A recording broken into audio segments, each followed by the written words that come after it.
अस्सलाम वालेकुम नाजरीन, you're watching Upfront with Mona Alam. Bill आखिर इलेक्शन कमीशन ऑफ पाकिस्तान ने इलेक्शंस के ऊपर जो अभाम था उसको ख़त्म किया और एक अजीब सा मशगला सा है गोया ये कई लोगों का कि इलेक्शंस के हवाले से सालों की तारीख दी जाती है और बताया जाता है कि अब तो इलेक्शंस कुछ साल तक अगले जो हैं वो भूल जाएं। और तकरीबन हर दफ़ा हमने देखा है पाकिस्तानी जो सियासी तारीख़ है बदकिस्मती से जब भी असम्बलीज़ अपने अख्तिताम के करीब होती हैं तो इस तरह की चहमगोइयाँ अक्सर व बेशतर गर्दिश करती हैं।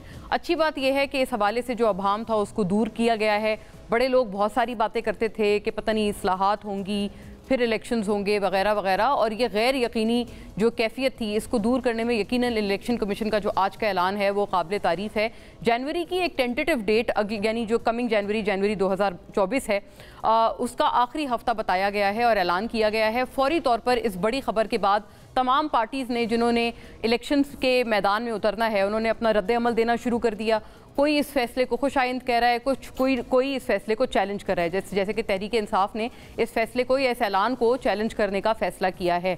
इसके ऊपर बात करेंगे नाजरीन। हर सियासी पार्टी एक अलग मौक़िफ़ रखती हुई नज़र आ रही है, लेकिन लेवल प्लेइंग फील्ड के हिसाब से भी बहुत सी बातें आजकल सुनने में आ रही हैं। क्या ये एक हसीन इत्तेफाक है कि इस हवाले से हर कोई ही तकरीबन बात करना चाहता है, हर कोई बात कर रहा है। पहले की बात पाकिस्तान तहरीक इंसाफ की तरफ से की गई, फिर पीपल्स पार्टी ने भी उसमें कुछ हद तक आवाज़ मिलाई, और अब नवाज शरीफ साहब का जो बयान था जिसमें उन्होंने एक तो ये कहा कि मैं बदला लेने में यकीन नहीं रखता, एतबार नहीं रखता, लेकिन साथ साथ उन्होंने कुछ किरदारों के नाम लिए और कहा कि ये लोग वो थे जिन्होंने मेरी हुकूमत को टॉपल किया था और मुझे मेरी हुकूमत को चलता किया था।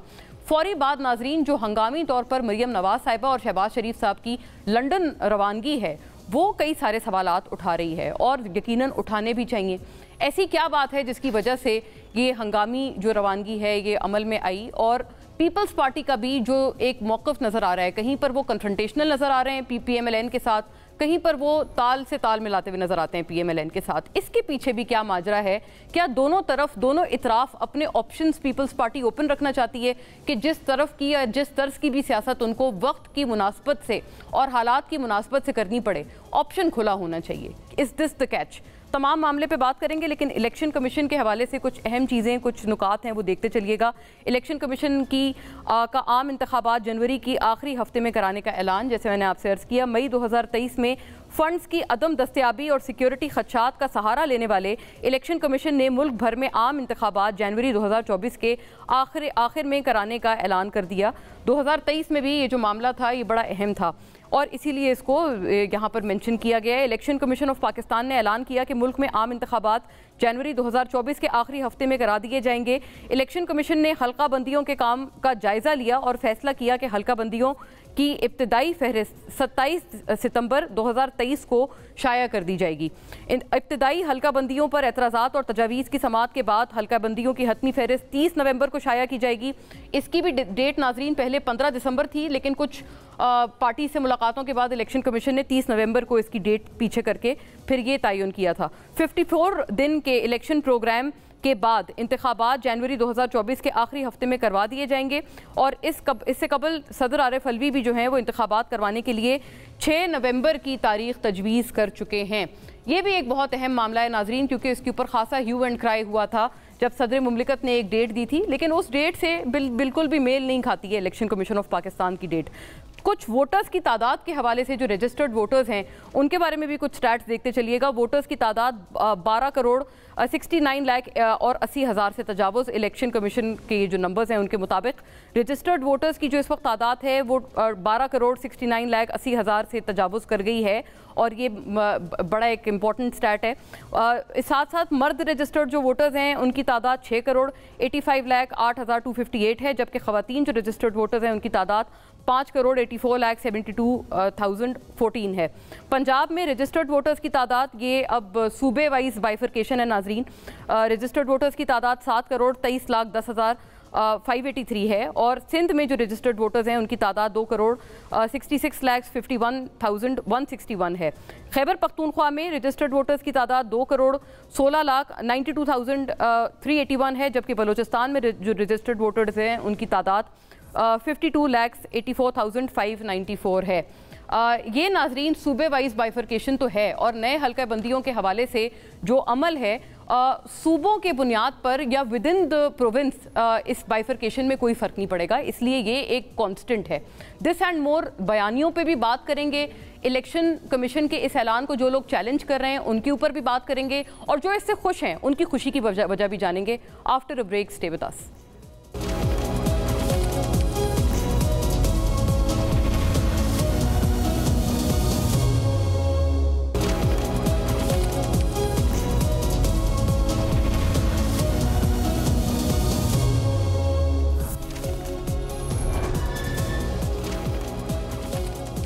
वेलकम बैक नाजरीन। कुछ सियासी बयानियों पे बात करना इस वक्त बहुत ज़रूरी होता जा रहा है, और लेवल प्लेइंग फील्ड का एक बहुत इंपॉर्टेंट जुज़ है जो कि इस इलेक्शन के ऐलान के बाद और तारीख के ऐलान के बाद अगली मोस्ट इंपॉर्टेंट थिंग उसको कहा जा सकता है। इस तमाम मामले पे जो सियासी पर्सपेक्टिव्स हैं उनको शामिल गुफ्तगू करते हैं। जो इब्तिदाई में बात हुई उसके ऊपर थोड़ी और मजीद नजरसानी करते हैं। यहाँ स्टूडियोज़ में मेरे साथ तशरीफ़ फरमाए जनाब बिलाल कियानी, पाकिस्तान मुस्लिम लीग नून के स्टॉलवर्ट हैं, assistant secretary general of his party and former coordinator to the prime minister. Welcome Kiyani sahab, thank you for gracing the show. Faisal Karim Kundi sahab नाजरीन, साबिक वजीर, साबिक डिप्यूटी स्पीकर कौमी असम्बली के और मरकज़ी सेक्रेटरी इत्तलात हैं अपनी पार्टी के, पीपल्स पार्टी के, अपनी जमात के स्टॉलवर्ट हैं, हमें ज्वाइन कर रहे हैं तमाम तर पीपल्स पार्टी के पर्सपेक्टिव्स के साथ। आपको भी बहुत वार्म वेलकम फैसल साहब, और आपको खुश आमदीद।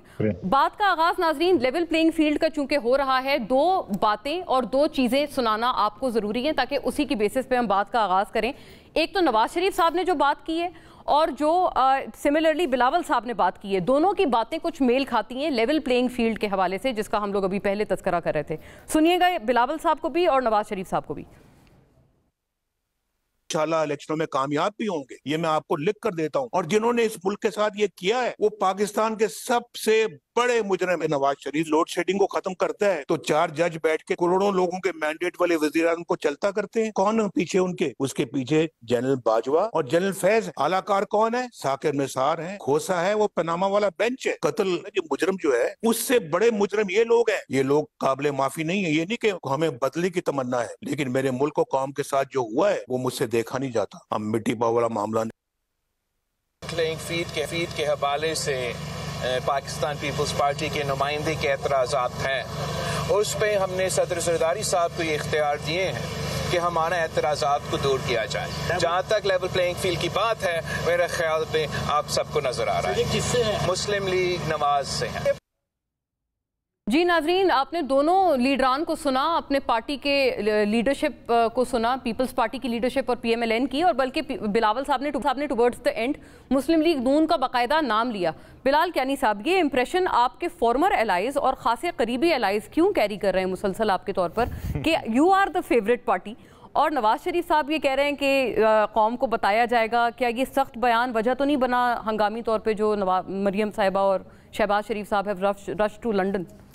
बिस्मिल्लाहिर्रहमानिर्रहीम मोना साहिबा, thank you for having me on your show. देखिए, पहली जो बात आपने की बिलावल साहब की, तो ये तो कुंडी साहब अपनी बारी बेहतर बताएंगे, मगर मुझे जो लगता है वो ये है कि इलेक्शन का टाइम है, पाकिस्तान मुस्लिम लीग नून लीडिंग जमात है, हम कॉन्फिडेंट हैं इंशाल्लाह कि हम इलेक्शन जीतेंगे भी, और जो हमने मुल्क में इकनॉमिक, मुआशी और सियासी इस्तेहकाम और फिर आगे प्रॉस्पेरिटी का सफ़र है वो इंशाल्लाह हमने आगे लेके चलना है। तो यकीनन इलेक्शन का सीज़न है, पीपल्स पार्टी एक मेन स्ट्रीम जमात है, वो शायद समझते हैं कि अब ये गुड कॉप बैड कॉप का अमल करके जो जरदारी साहब और बिलावल साहब ये कर रहे हैं, इन्होंने शायद अपनी तरफ से एक मीडिया स्ट्रेटजी बनाई है, तो इस तरह की ये बयानबाजी हुई है।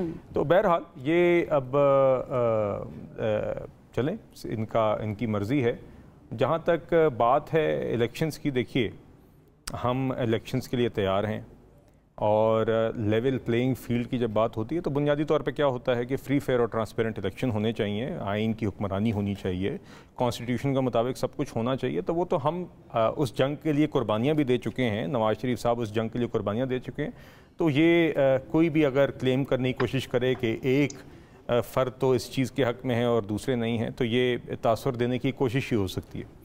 लेकिन आपने बहुत दिलचस्प लफ्ज़ का भी इस्तेमाल किया, आपने कहा हम लीडिंग जमात हैं। Leading in what terms? Leading in the terms कि आप पिछली 3 दहाइयों में देखें, पाकिस्तान मुस्लिम लीग नून इस मुल्क की सबसे कामयाब इलेक्टोरल जमात है। 2018 में अगर RTS ना डाउन होता तो पाकिस्तान मुस्लिम लीग नून की हुकूमत वफाक में भी और पंजाब में भी कम अज़ कम होती। आज भी सबको पता है, नज़र आ रहा है कि पाकिस्तान मुस्लिम लीग नून पाकिस्तान की सबसे मकबूल जमात है। और कोई आपके आसपास आपके नहीं आता इस मुकाबले में? देखिए, PTI है तो जब इलेक्शन के सीज़न के अंदर इस तरह के सियासी जो आपके कंपटीशन में जमातें होती हैं, इस तरह की बातें करें तो उनमें अगर हकीकत ना भी हो तो इतनी अननेचुरल नहीं होता कि ऐसी बातें की जाएं। हाँ। दूसरी जो आपने बात, हंगामी जो रवानगी है उसके ऊपर भी थोड़ी रोशनी डाली जाएगा। हमारी पार्टी के कायद हैं मियां मोहम्मद नवाज शरीफ साहब, उन्होंने हमारे पार्टी के सदर शहबाज शरीफ साहब को लंदन बुलाया है मुशावरत के लिए, और जैसे ही वो मुशावरत का अमल ख़त्म होगा वो मुल्क वापस आ जाएंगे। तो इसमें जो ये तासुर दे रहे हैं कि शायद सख्त बयान दे दिया और मे बी कोई पैगाम लेके गए हैं शहबाज साहब। चलें, ये अब कोई किसी को कोई स्पेकुलेशन करने से रोक तो नहीं सकता, मगर बुनियादी बात यह है कि इलेक्शंस का भी सीज़न है। नवाज शरीफ साहब की 21 अक्टूबर को आमद भी है, दीगर सियासी और पार्टी से रिलेटेड मामलात हैं, तो पार्टी के कायद को, पार्टी के सदर को बुला के अहम उमूर पे मुशावरत करना है कोई ऐसी बात है जो वो समझते हैं कि साथ कोई अचंभे की गोया बात नहीं। अच्छा, हाँ। आपने बड़ा उसमें कैटेगोरिकली कहा कि इसमें एक बाकायदा बुलाया है नवाज शरीफ साहब ने, जिसकी बुनियाद पे गए हैं शहबाज साहब। कि कल हमारी जो पार्टी की सेक्रेटरी इंफॉर्मेशन है मरियम औरंगजेब साहिबा, उन्होंने भी बल्कि कल स्टेटमेंट ऑफिशियली इसी हवाले से इशू भी की थी। राइट। कुंडी साहब, आपकी इस मीडिया स्ट्रेटजी को ही देखा जाए, क्योंकि आप लोग जो गुड कॉप बैड कॉप खेल रहे हैं, बिलाल साहब को आपने सुना, वो आपकी एक स्ट्रेटजी को ही देखा जा रहा है, एक आपकी मीडिया स्ट्रेटजी हो सकती है इलेक्शन से पहले। और एक और बात है कि बिलाल साहब ने ये बताया कि जिस तरह से PMLN ने मुल्क को बहरानों से निकाला और मुआशी मुश्किलात से निकाला, तो उसका इलेक्टोरली फ़ायदा मिलेगा PMLN को। आपको तो फ़ायदा नहीं मिलेगा ना उसका, क्योंकि पीपल्स पार्टी ने तो हमेशा यही कहा है कि जो मुआशी मामलात हैं उनके आप लोग जिम्मेदार नहीं हैं, क्योंकि मुतलका वजारतें आप लोगों के पास नहीं थी। बिस्मिल्लाहिर्रहमानिर्रहीम। सबसे पहले तो मैं इलेक्शन की डेट पे बात कर लें। आज जो इलेक्शन कमीशन ने आज एक कहा है कि वो समझते हैं, बता नहीं रहे, वो समझते हैं कि जनवरी के एंड में जो है वो इलेक्शन होने चाहिए। न शेड्यूल दिया, न डेट दी, लेकिन उन्होंने एक बात कर दी जो कि पीपल्स पार्टी का ये पॉइंट ऑफ व्यू था कि यहाँ पे डेट भी दी जाए, शेड्यूल भी दी जाए, लेकिन वो नहीं दे सके। और हमारा ये था कि आइन के मुताबिक हो, लिहाजा इस पर भी CC की मीटिंग होगी जब चेयरमैन साहब वापस आएंगे। लेकिन मैं समझता हूँ कि हमारी मोहब्बत ECP की इतनी है क्योंकि आज बिलावल साहब की सालगिरह थी, तो ECP ने शायद उनको बर्थडे गिफ्ट के तौर पे कह दिया हो कि जी आपको जनवरी में जो है इलेक्शन करा देते हैं। लेकिन जो भी है, लेकिन जहाँ तक आपने बात की इलेक्शन की, बहरानों की, देखिए मैं थोड़ा सा इनको पीछे ले, जब इन्होंने कहा ना मेरे भाई ने कि हम लीडिंग जमात हैं और हमने मुल्क को बहरानों से निकाला, 2008 में जब पाकिस्तान पीपल्स पार्टी को हुकूमत मिली तो हमें कौन सा पाकिस्तान मिला था? बारूदों का ढेर मिला था, खुदकुश राहों का पाकिस्तान मिला था, टारगेट किलिंग का पाकिस्तान मिला था, अगवा बर तावान का पाकिस्तान मिला था, माशी तौर पर बदहाल पाकिस्तान मिला था। और वहाँ से हमने अपना सफ़र शुरू किया और हमें कहा गया कि अलग उस पार्टी के उस तरह पे मिलिटेंट्स खड़े और किसी वक्त इस्लामाबाद पर और चढ़ दौड़ेंगे उस वक्त में तो पाकिस्तान का झंडा भी नहीं लहराया जा सकता, नहीं हो गया। हमने वहाँ से अपना सफ़र शुरू किया। हमारे इत्यादी थे, हमारे PMLN के दोस्त हमारे इत्यादी थे, और इसाक डार साहब हमारे फाइनेंस मिनिस्टर थे। 6 महीने बाद इन्होंने हमारा इत्तेहाद छोड़ दिया और उनके ये ख्याल था कि मुल्क दिवालिया होने जा रहा है, मुल्क तबाह हो जाएगा और ये हुकूमत नहीं चलती और ये चीज़ें ख़त्म हो जाएंगी। हमने फिर वो सफ़र शुरू किया, हमने मुल्क के अंदर ऑपरेशन भी किए मिलिटेंट्स के ख़िलाफ़। आप इतने देखें कि तारीख की जो है वो IDP स्वात के दुनिया में इतनी ज़्यादा नकल मकानी किसी मुल्क में भी नहीं हुई, और हमने उनको दोबारा वापस बहुत जल्द आबाद भी किया। फ्लड भी आए, सब कुछ के बावजूद भी हम इस मुल्क को आगे लेकर चले और अमन का सफर शुरू किया और हमने इस मुल्क को बहरान से निकाला। क्लेम तो हर पार्टी ये करेगी कि हमने बहुत अच्छी तरीके से किया, लेकिन ये चीजें जो है हम अपना अमालनामा जो है वो अवाम की अदालत में लेके जाएंगे। लेकिन एक बात है कुंडी साहब, देखें, एक तो उनकी पार्टी में यानी PMLN में एक बहुत इंपॉर्टेंट फैक्टर ये है कि नवाज शरीफ साहब कायद पार्टी के वापस आ रहे हैं, तो वो ये कहते हैं कि इसके बाद भी जो उस पार्टी में जो एक नई जान होगी, नया वलवला होगा, वो भी काबिल दीद होगा और उसको आप लोग कंपेयर करना अभी शायद मे बी इमेजिन करना मुश्किल है। एक तो इसके ऊपर भी बात फरमाइएगा अपनी, और दूसरा मैं एक आपसे अर्ज करना चाहती हूँ क्योंकि आपने बड़ा माजी की भी बात गिनवाई, आपने इत्तेहाद तोड़ने का भी हवाला दिया। एहसन इकबाल साहब पिछले वीक हमारे शो पे जब थे तो उन्होंने भी एक बहुत अहम बात पीपल्स पार्टी के हवाले से की, मैं प्लीज़ आपको वो सुनाना चाहती हूँ और बहुत इंपॉर्टेंट बात है वो 2000 के मामले को लेकर।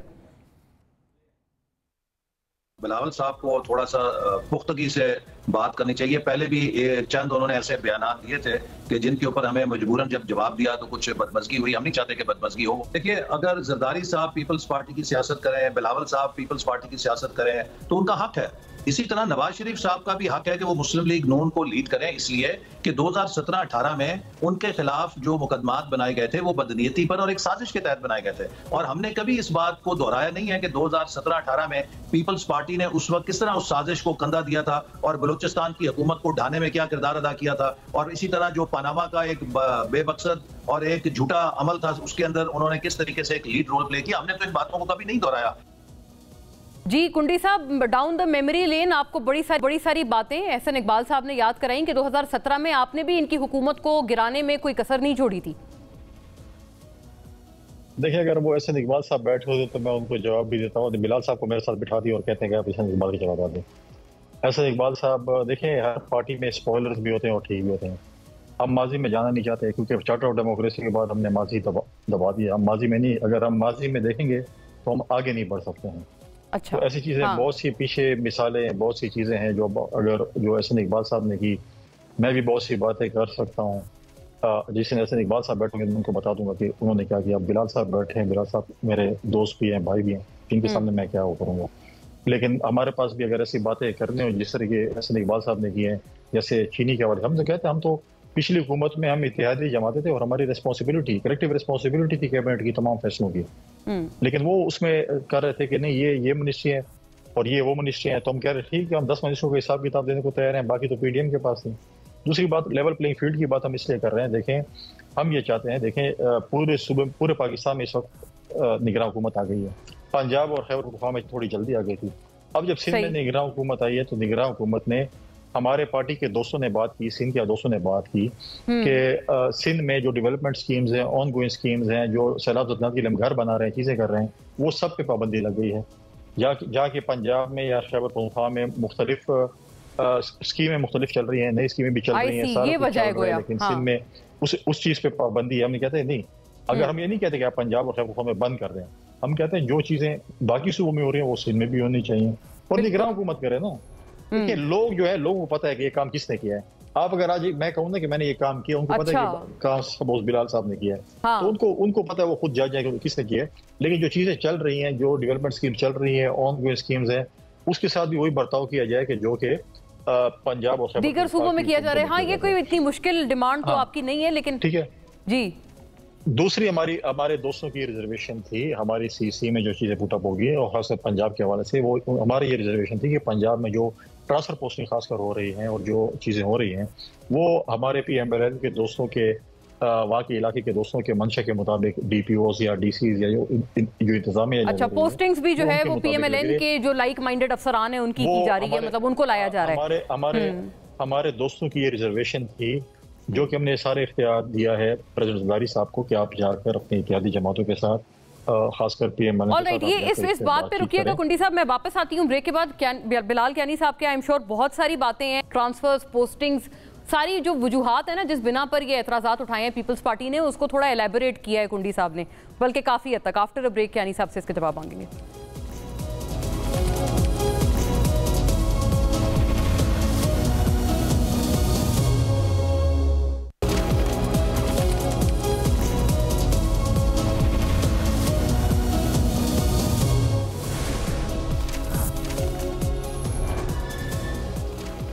वेलकम बैक नाजरीन। बिलाल कियानी साहब हैज़ अ लॉट टू से। बिलाल साहब, पोस्टिंग्स आपकी मर्जी से हो रही हैं, पंजाब में ब्यूरोक्रेसी सारी आपकी मर्जी की लगाई जा रही है, सिंध में तरक्याती मंसूबे बंद किए जा रहे हैं पीपल्स पार्टी के। देखिए, बात यह है कि ये जैसे मैंने आपको शो के आगाज़ में कहा, अब ये पीपल्स पार्टी की ख्वाहिश तो हो सकती है कि इस तरह का बयानिया चलाएँ, मगर ये अब चलेगी नहीं क्योंकि इसमें हकीकत कोई नहीं है।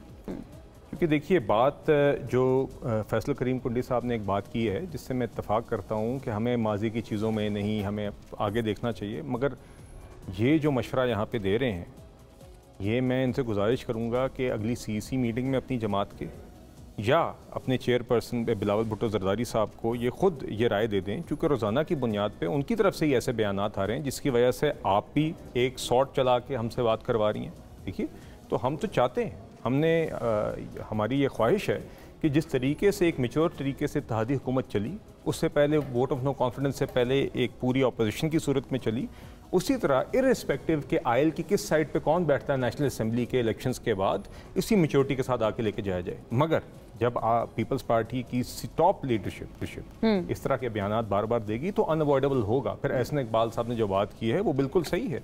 देखिए बात, मैं उसकी एक मिसाल हमने देखा था कि ये आप लोगों ने भी तो इत्तेहाद छोड़ा था ना, वो भी एक मिसाल दी थी। फिर कुंडी साहब की हुकूमत के दौरान 2008 नहीं, इस इत्तेहादी हुकूमत के दौरान आपको याद होगा बजट से पहले बिलावल भुट्टो साहब ने जाके एक जलसे में, अपनी जमात के जलसे में जाके एक बात की थी कोई फंड्स के मुतालिक सैलाब मुतासरीन के।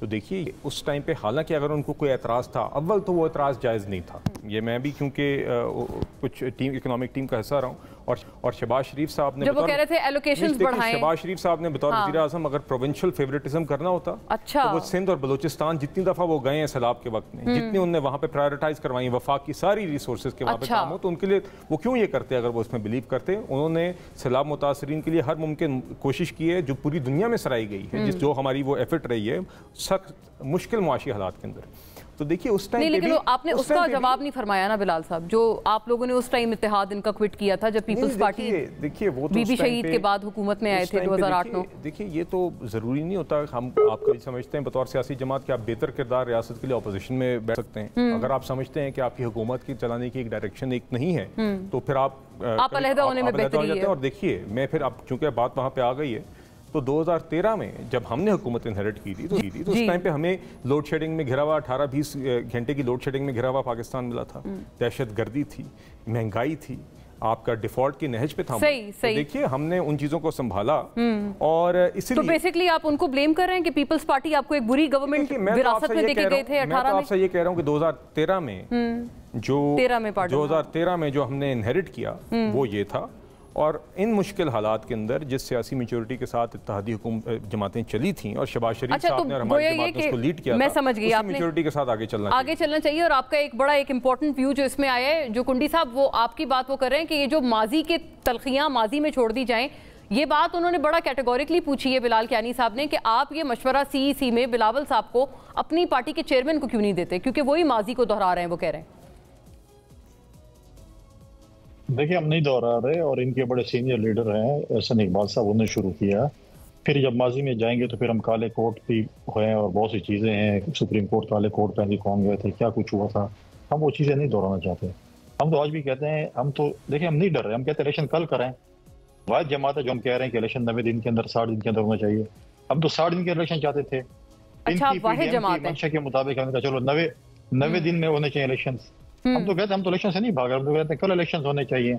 हम तो कह रहे हैं कि इलेक्शन कौन भाग रहा है फिर? कुंडी साहब वो भी कह रहे हैं कि होने चाहिए, बल्कि कोई नहीं कह रहा, किसी ने भी नहीं कहा कि 90 दिन के अंदर इलेक्शन होने चाहिए। हमारे बिलाल कियानी साहब के जो पार्टी के सीनियर्स हैं वो तो कह रहे हैं इलेक्शन जनवरी और फरवरी में होंगे। हमने 2 दिन से इलेक्शन कमीशन से कह रहे हैं कि मेहरबानी करें आप अपने तर्जुमान से बयान दिलवाएं, किसी पार्टी से बयान दिलवाएं, क्योंकि वो कह रहे हैं कैसे होंगे।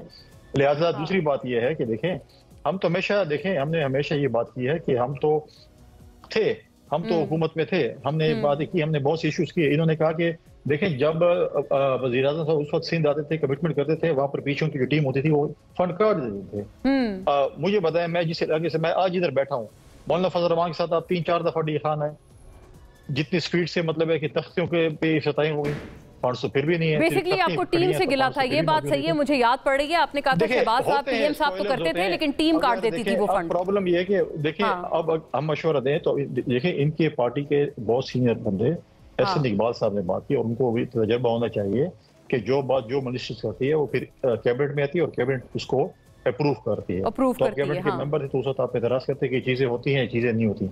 चीनी वाले मामले पे भी शायद इसी तरह की बात एक हुई थी, इस वक्त चीनी की एक्सपोर्ट पे। इस वक्त अगर आप देखें सिर्फ बिलावल साहब हैं कि जो इस वक्त मैदान में मौजूद हैं।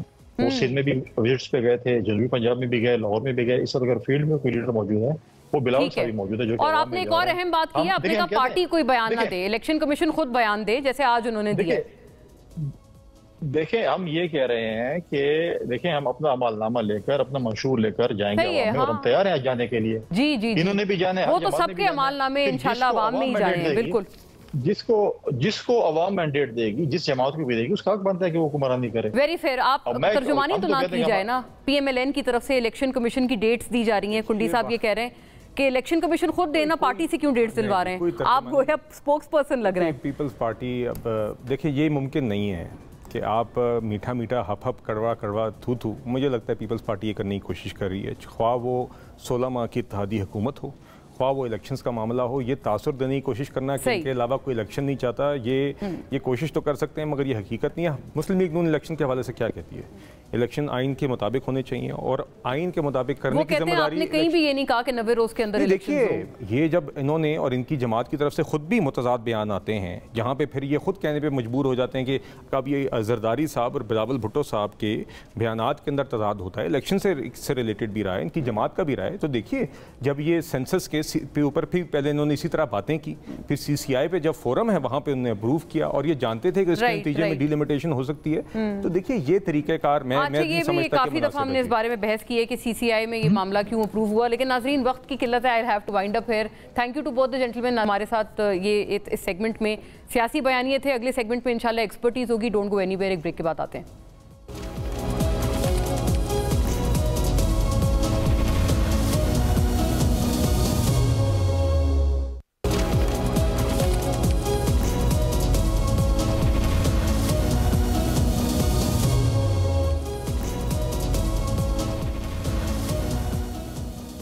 वेलकम बैक नाजरीन। इस थोड़े मामले पर टेक्निकल गुफ्तगू कर लेते हैं। ये जो इलेक्शन कमीशन का ऐलान है, ये कितना डूएबल है? कुछ लोगों को बहुत अच्छा लग रहा है और कुछ लोगों को ये खासा बुरा भी लग रहा है, लेकिन अभाम दूर करने के हवाले से नाजरीन कुछ ना कुछ कहना ज़रूरी था। इलेक्शन कमीशन का कोई ना कोई मौक़िफ़ आना ज़रूरी था। क्या वो फाइनलिटी के साथ यही मौक़िफ़ है कि 2024 एक टेंटेटिव डेट है, जनवरी का आखिरी हफ्ता? इस पर थोड़ी टेक्निकल गुफ्तगू भी कर लेते हैं। सियासी गुफ्तगू तो आपने सुनी है ब्रेक से कबल। इस सेगमेंट में मुझे ज्वाइन कर रहे हैं जनाब कबर दिलशाद साहब, साबिक secretary election commission of Pakistan और हुकूमत पंजाब के साथ इंटरिम एडवाइज़र भी हैं उनके। Welcome sir, thank you for gracing the show.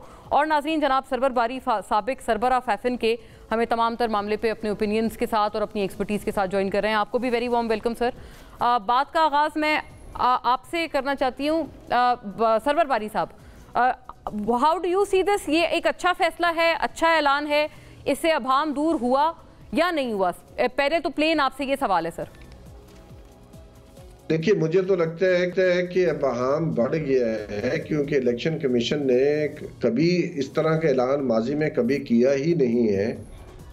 Kanwar Dilshad साहब बैठे हैं, कभी ऐसा हुआ नहीं है कि इलेक्शन कमीशन जो है वो इतना गैर जिम्मेदाराना बयान दे कि जनवरी के आखिरी हफ्ते में होगा, और जबकि वो डेट दे रहे हैं कि 30 नवंबर को फाइनल लिस्टें बन जाएंगी, डिलिमिटेशन फाइनल हो जाएगी। तो फिर डेट देने में हर्ज क्या है? तो मैं समझता हूँ कि बहुत जल्दी में ऐलान किया गया है। इस ऐलान की ना कल तक ना आज सुबह तक कोई स्पेकुलेशन थी, ना ही कोई ऐसा इशारा था कि होगा। तो मुझे लगता है कि अभी मैं देख रहा था कंवर दिलशाद साहब ने कहा है कि बाहर में हमारे वज़ीर आज़म साहब बाहर बैठे हैं, बहुत सारे लोगों को शायद ये हो कोई दबाव हमारे वज़ीर आज़म साहब पर न्यूयॉर्क में, और सब लोग पूछ रहे होंगे कि इलेक्शन कब हो रहे हैं, कोई डेट आ रही या नहीं है।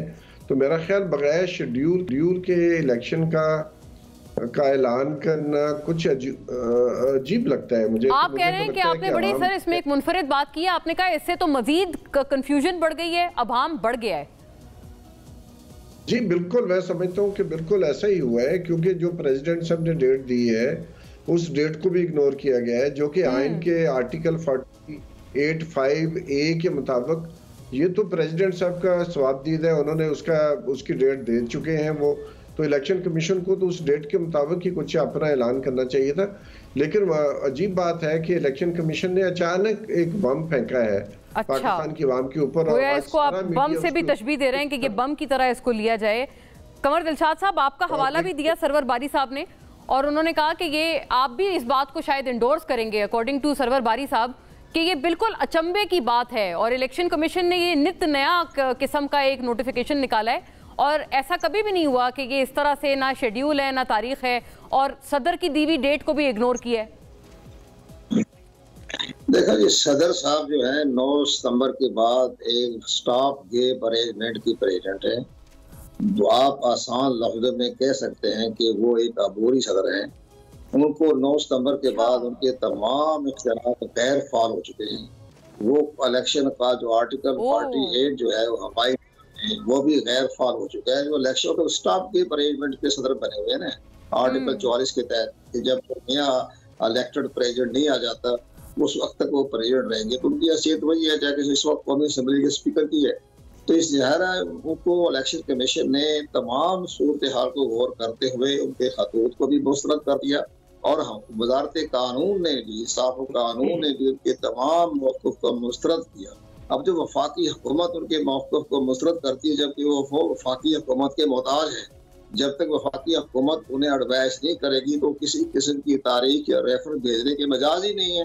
तो ये सारी बातें तो सदर साहब को पता था। सदर साहब ने ठीक है, वो मोहतरम शख्सियत है, उन्होंने जो भी फैसला किया दानिशमंदी ने किया है होगा, लेकिन हमारी नाक़िस राय के मुताबिक इलेक्शन कमीशन पाकिस्तान ने कहा कि चूँकि पार्लिमानी एक्ट के तहत इख्तियारात हमें दे दिए गए हैं और जो पार्लियामेंट एक्ट बना था 57 का वो भी तो आइन की। लेकिन सर वो लोग तो हवाला देते हैं कमर दिलशाद साहब के पार्लियामेंट का जो आइन है वो सबसे बालातर है और एक्ट को वो कभी भी प्रिसीड नहीं कर सकता। तो वो तो कहते हैं आइन के हवाले से, अगर आइन के हवाले से बात की जाए तो वो तो सदर का फुल इख्तियार है और आप कह रहे हैं कि इख्तियार है लेकिन वो चूंकि अबूरी सदर के तौर पर उनको देखा जा रहा है इस वजह से वो इस इख्तियार को प्रैक्टिस नहीं कर सकते। आपका ये वर्जन है सर? उनके पास तो इख्तियार ही खत्म हो चुका है, वो तो सिर्फ कागजात नामजदगी ले ले। Very fair. अच्छा, इनके पास कोई इख्तियार नहीं इनके पास।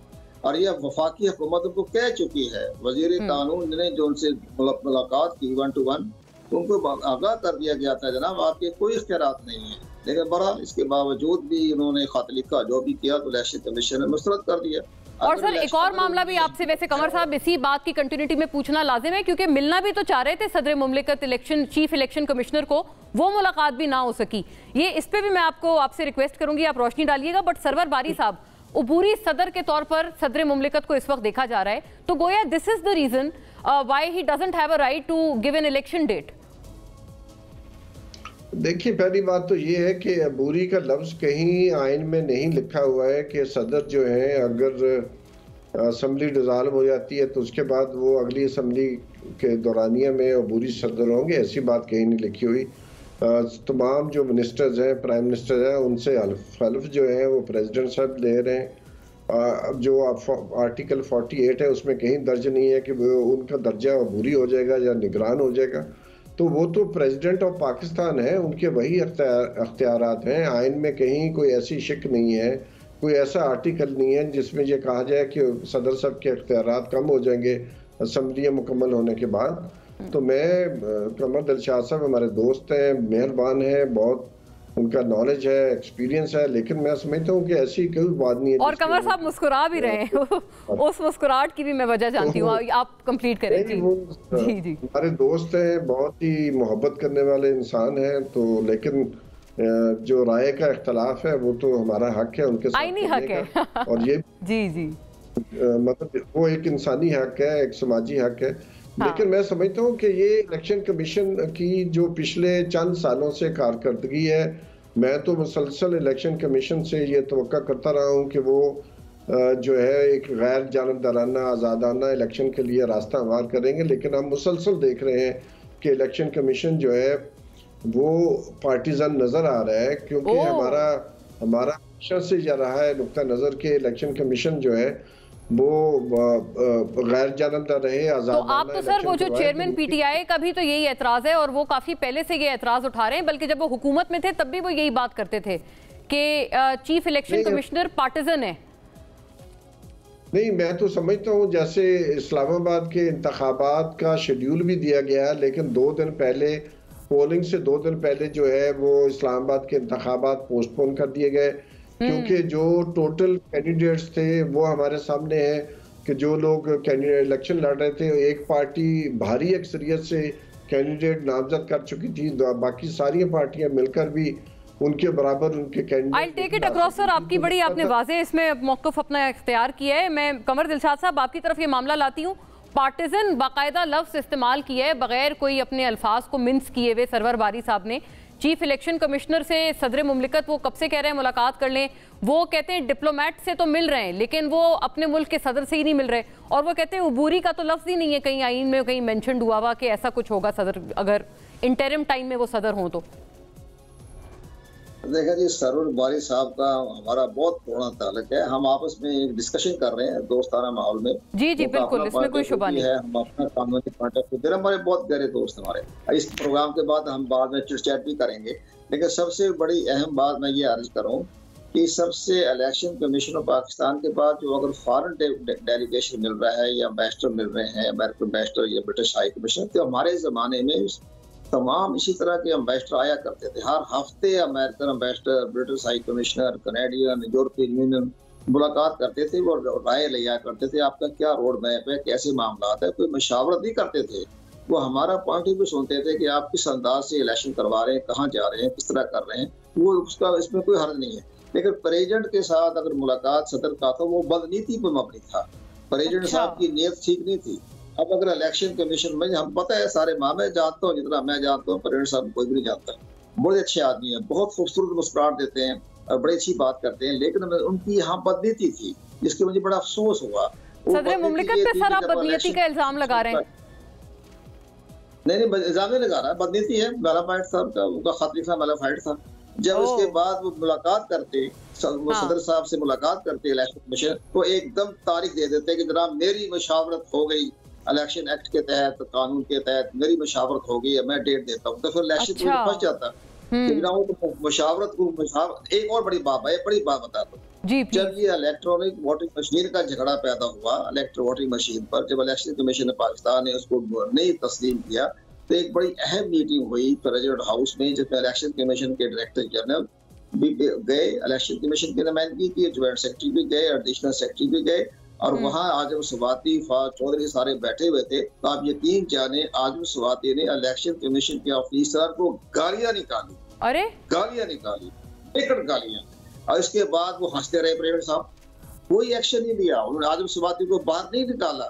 उस पर इलेक्शन कमीशन ऑफ पाकिस्तान को नोटिस जारी कर दिया। मैं अब आपको राज की बात बताता हूँ कि आपने हमारे ऑफिसर को बेइज्जती हो रही थी, आप मुस्कुरा रहे थे, तो आपको हम आप पर कंटेम्प्ट लगाते हैं। तो बाद में दरमियान में काफी दोस्त बीच में पड़े। ये उन्हीं के दौरे हुकूमत की बात है, ये सिर्फ नाजरीन के लिए भी कि पीटीआई का ही हुकूमती दौर था।